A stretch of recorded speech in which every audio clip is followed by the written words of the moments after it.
Bom dia, turma do nono ano.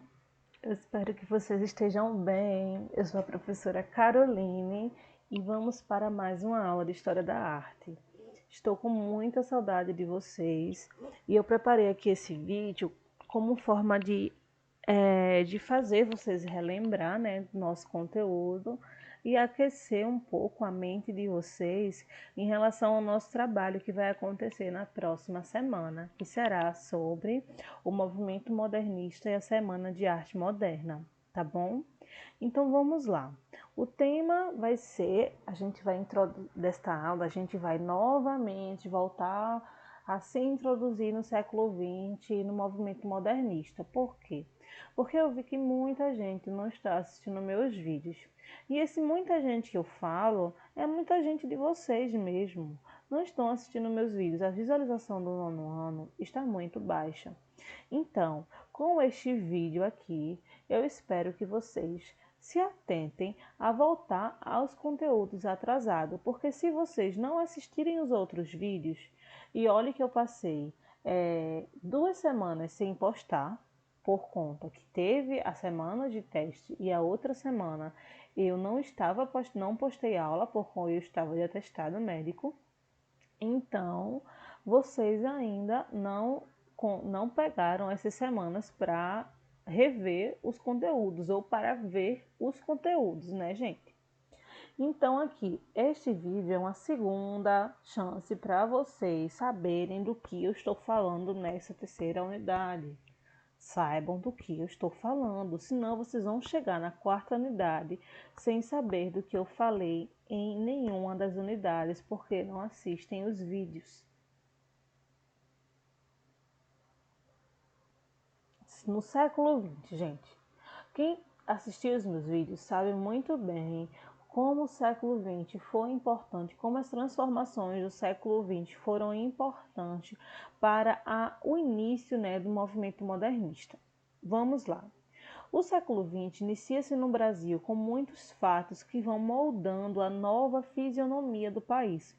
Observa-se, por exemplo, um período de progresso técnico em virtude da criação de fábricas. Ao lado disso, a vinda de grande número de imigrantes de diversos países colaborou para alterar a sociedade brasileira. Como consequência, o país assistiu a um expressivo crescimento econômico e às transformações sociais resultantes do convívio com diferentes culturas.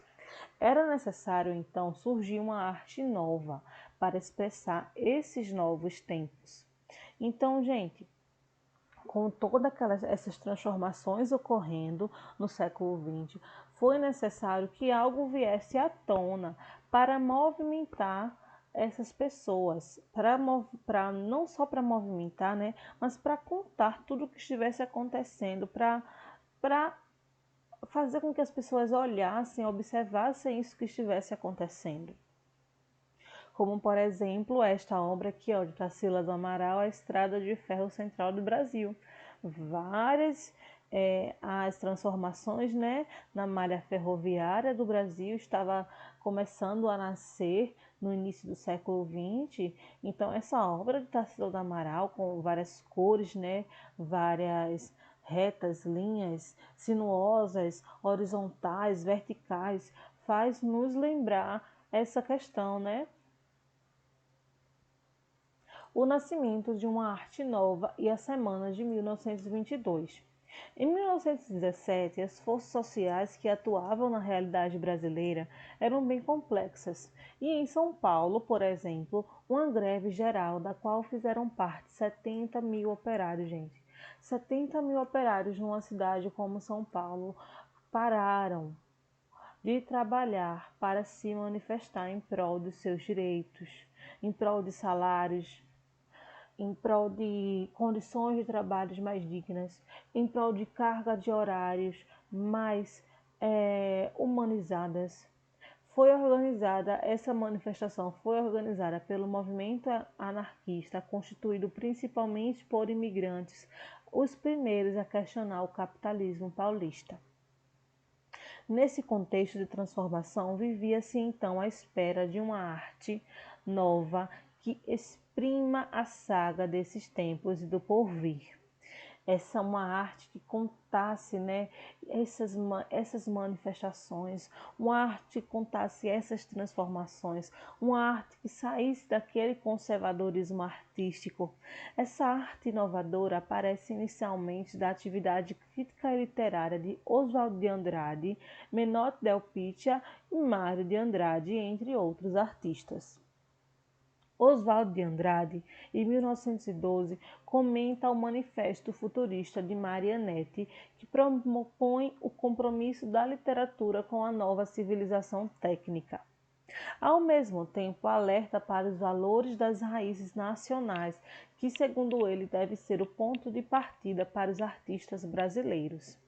Assim como ele cria movimentos como Pau Brasil, escreve para os jornais expondo ideias renovadoras e participa de grupos de artistas que começaram a se unir em torno de uma nova proposta estética. Antes dos anos 1920, são feitas em São Paulo duas exposições de pintura que apresentaram a arte moderna, de um modo mais concreto para os brasileiros, a de Lázaro Segall, em 1913, e a de Anita Malfatti, em 1917. Qual foi a mais criticada? Quem assistiu meus vídeos sabe que foi a de Anita Malfatti. Monteiro Lobato criticou muitas obras de Anita Malfatti, e assim como outros críticos também tiveram suas influências nessas críticas. Então, gente, lembra que assistam os meus vídeos, vocês vão entender todo esse contexto. Tem um vídeo só sobre pintoras, artistas, as obras, riquíssimo, gente, de conteúdo. Vocês vão entender o que é esse movimento no Brasil. Vocês vão compreender o movimento antropofágico. Assistam os meus vídeos, gente. Não me deixem falando sozinha nem os outros professores. Por favor. A exposição de Anita Malfatti provocou grande polêmica com os adeptos da arte acadêmica, por exemplo. Entre essas obras estavam, por exemplo, o torso, o desenho de um corpo de um atleta. A pintura destaca a impressão de força e movimento dos músculos. O corpo parece ganhar volume, embora esteja representado em uma superfície de apenas 2 dimensões. Veja só, gente, a Anita Malfatti conseguiu fazer com que esse corpo ganhasse volume, aparentar, né, o volume em uma superfície apenas com 2 dimensões, que no caso é um quadro mesmo. Largura e altura. De fato, o torso é um destaque do torso, né? Essa parte que vemos as mãos, o tronco e tudo mais, é o que a gente mais percebe, porque a gente não vê a cabeça e não vê os pés. E essas partes são apenas sugeridas. A divisão entre defensores de uma estética conservadora e de uma renovadora prevaleceu por muito tempo e atingiu seu clímax, o seu eixo, assim, o seu ponto final na Semana da Arte Moderna, realizada nos dias 13, 15 e 17 de fevereiro de 1922, no Teatro Municipal de São Paulo. No interior do teatro foram apresentados concertos e conferências, enquanto no saguão foram montadas exposições de artistas plásticos como os arquitetos Antônio Moa, Georgio Pringribel e os escultores Victor Breccieri e Weinberg, e os desenhistas e pintores Anita Malfatti, Di Cavalcanti, John Graz, Martim Ribeiro, Zita Aita, João Fernando de Almeida Prado, Ignácio de Costa Ferreira e Vicente de Rego Monteiro. O evento foi um marco da presença entre nós de uma nova concepção do fazer e compreender uma obra de arte. Então, gente, eu não quero que vocês fiquem apenas na Semana de Arte Moderna. Eu achei interessante voltar nisso porque é onde tudo começou, mas eu quero que vocês vão além no modernismo. Por isso que eu tenho outro vídeo falando sobre os artistas e como eles cresceram, quais suas concepções de arte, como isso influenciou os outros artistas, para que vocês saiam apenas da Semana de Arte Moderna de 1922. Não que ela não tenha sido muito importante, né, gente? Como um dos organizadores da Semana de Arte de 1922, Di Cavalcanti fez a capa do catálogo da exposição. Essa capa aqui, ó, que está bem ao lado de vocês. Podemos ver os títulos dos artistas, das obras que eles apresentaram. Um fato, entretanto, chama a atenção o contraste entre esculturas, pinturas e maquetes modernas, as conferências recheadas de ideias, artistas revolucionários e o conservadorismo do espaço em que se realizaram o evento dessa semana.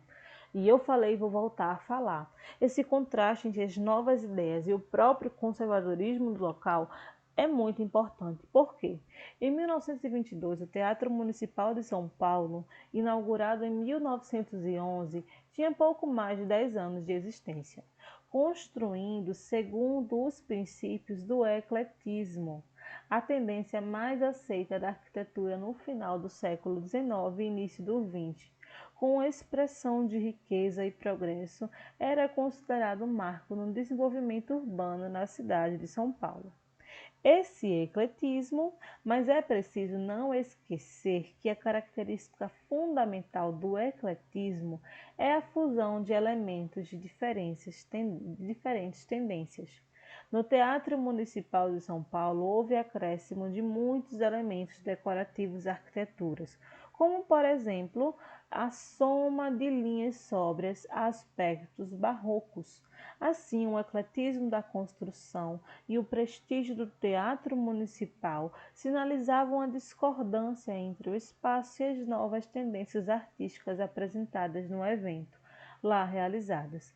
Portanto, não é de estranhar que a arte moderna não tenha sido bem aceita, pelo menos no primeiro momento, pelo público que foi ao Teatro Municipal durante aqueles dias de fevereiro de 1922. Então, aqui, olha, gente, o convite, né? O Semana de Arte Moderna com concurso de Vila Lobos, no saguão de teatro, exposição de pinturas e esculturas. E aqui a imagem do Teatro Municipal de São Paulo. Eu espero que vocês tenham gostado dessa aula e que tenha atenado a vocês a ver os outros vídeos, tá bom, gente? Então é isso que eu quero de vocês e vou dar aqui a explicação rápida do nosso trabalho na próxima semana. Vai ser um trabalho simples, vocês não vão realizar um trabalho aí em casa e me entregar no dia do trabalho. Vocês vão levar, quem for fazer na sala vai levar de 1 a 2 folhas de pautado e eu vou disponibilizar o material de consulta e vocês vão fazer lá na aula. Quem não for fazer na sala, quem for fazer em casa, vai fazer pelo Google Forms. Eu vou disponibilizar o material de consulta. Vocês vão consultar e vão ter até a hora da prova para me entregar. Então, gente, é essa a nossa aula. E qualquer dúvida, me procurem no WhatsApp, me procurem no colégio, me procurem, tá bom? Abraços e até mais.